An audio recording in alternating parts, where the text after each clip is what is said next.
नमस्कार। सोचिए क्या होता है जब पुरानी मान्यताएं और आज की सोच आमने सामने आ जाती हैं। और क्या होता है जब कोई धोखा इतना गहरा हो कि वो मौत के बाद भी पीछा ना छोड़े। आज हम भारतीय लोक कथाओं की दो ऐसी ही डरावनी कहानियों के अंदर गोता लगाने वाले हैं। ये कहानियां सिर्फ आपके रोंगटे खड़े नहीं करेंगी, बल्कि हमें अन्याय और विश्वासघात के बारे में भी बहुत कुछ सोचने पर मजबूर कर देंगी। हर डरावनी कहानी की शुरुआत अक्सर एक चेतावनी से होती है ना? और हमारी कहानी की शुरुआत भी कुछ ऐसी ही है। ये सिर्फ कुछ शब्द नहीं है, बल्कि ये वो तजुर्बा है जो पीढ़ियों से चला आ रहा है। एक ऐसी लकीर जिसे पार करने का मतलब है एक अनजाने खतरे को न्योता देना। और हाँ, इस चेतावनी को नजरअंदाज करने वाला है अजय। अजय जो शहर की तेज रफ्तार जिंदगी का आदी है। उसके लिए गांव की ये बातें, ये कहानियां सब पुरानी और बेमतलब है।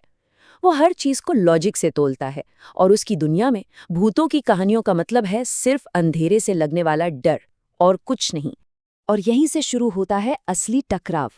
एक तरफ है रामस्वरूप बाबा और गांव का सदियों पुराना विश्वास, वो डर जो अंधेरा होते ही गांव की गलियों में फैल जाता है। और दूसरी तरफ है अजय का आत्मविश्वास, जो ये मानता है कि हर डर का एक लॉजिकल जवाब होता है। लेकिन क्या वाकई ऐसा होता है? तो होता यह है कि भारी बारिश की वजह से सारे रास्ते बंद हो जाते हैं। अब अजय के पास बस एक ही ऑप्शन बचता है, वो ही रास्ता जिसे लेने से सबने मना किया था। और मजे की बात देखिए, उसे ये सलाह भी गांव का ही एक लड़का मोहन देता है। और बस थोड़ा सा वक्त बचाने के चक्कर में अजय एक ऐसी गलती कर बैठता है जिसकी कीमत उसे अपनी सोच से कहीं ज्यादा चुकानी पड़ेगी। तो अब अजय उस रास्ते पर अकेला है। घना अंधेरा, अजीब सी खामोशी, जहां हर परछाई एक वहम और हर आवाज एक अनजाना डर पैदा कर रही है। उसका जो लॉजिक था ना, वो अब धीरे धीरे उस खौफ के सामने घुटने टेकने वाला था, जिसका वो कभी मजाक उड़ाया करता था। डर कभी भी एकदम से सामने नहीं आता। वो धीरे धीरे आपके जहन में उतरता है। पहले सिर्फ कदमों की आहट जो बताती है कि कोई है, फिर किसी औरत की दबी दबी सिसकियां जो हवा में घुल जाती हैं, और आखिर में टॉर्च की रोशनी में वो सफेद साड़ी वाली परछाई। बस अजय का लॉजिक अब पूरी तरह जवाब दे चुका था। और फिर वो पल आता है जब वो औरत अपना चेहरा उठाती है और अजय की दुनिया हमेशा हमेशा के लिए बदल जाती है। खून से लथपथ चेहरा और आंखों की जगह सिर्फ दो खाली गड्ढे। और उसकी आवाज में दर्द से ज्यादा एक अटल इरादा था, मुझे मेरे कातिल तक ले चलो।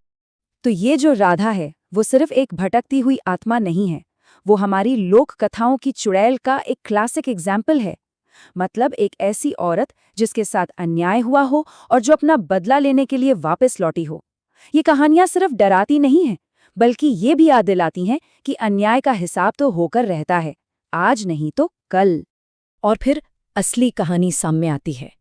और सच कहूं तो ये सच किसी भी भूत से ज्यादा डरावना है। एक तांत्रिक अजय को बताता है कि राधा का कातिल कोई और नहीं बल्कि मोहन था। जी हाँ, वही मोहन जिसने उसे इस रास्ते पर भेजा था।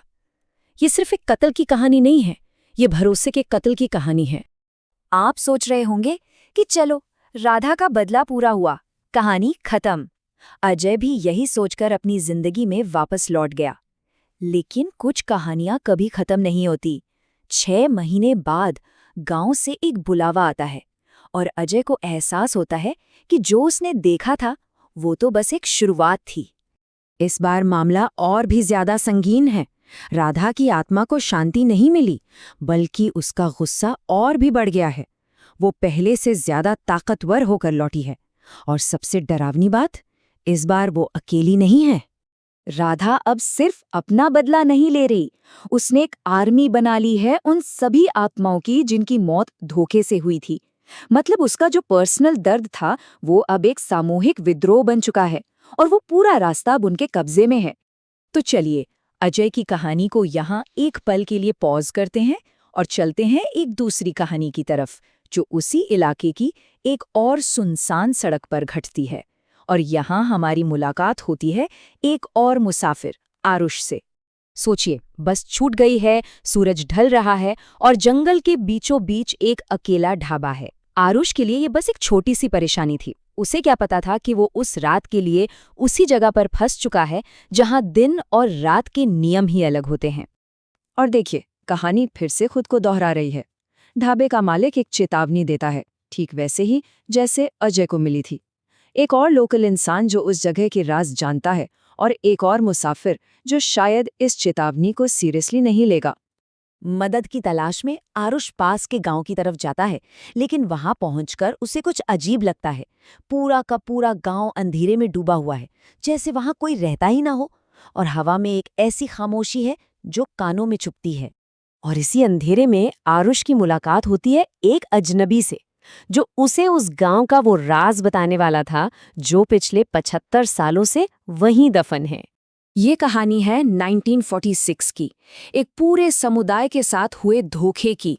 रूपा नाम की एक लड़की ने एक भ्रष्ट मुखिया के खिलाफ आवाज उठाई, और इसकी सजा के तौर पर उसकी शादी के दिन ही पूरे गांव को आग लगा दी गई। 75 साल बीत गए, लेकिन वो आग आज भी उन आत्माओं के दिलों में जल रही है। तो आप देखिए, ये दोनों कहानियां हैं तो अलग, पर एक ही धागे से बंधी हैं, धोखे का धागा। एक तरफ राधा, जिसे प्यार में धोखा मिला, दूसरी तरफ रूपा और उसका गांव, जिन्हें सत्ता ने धोखा दिया। एक का गुस्सा एक रास्ते पर भटक रहा है, और दूसरे का गुस्सा एक पूरे गांव को श्रापित कर चुका है।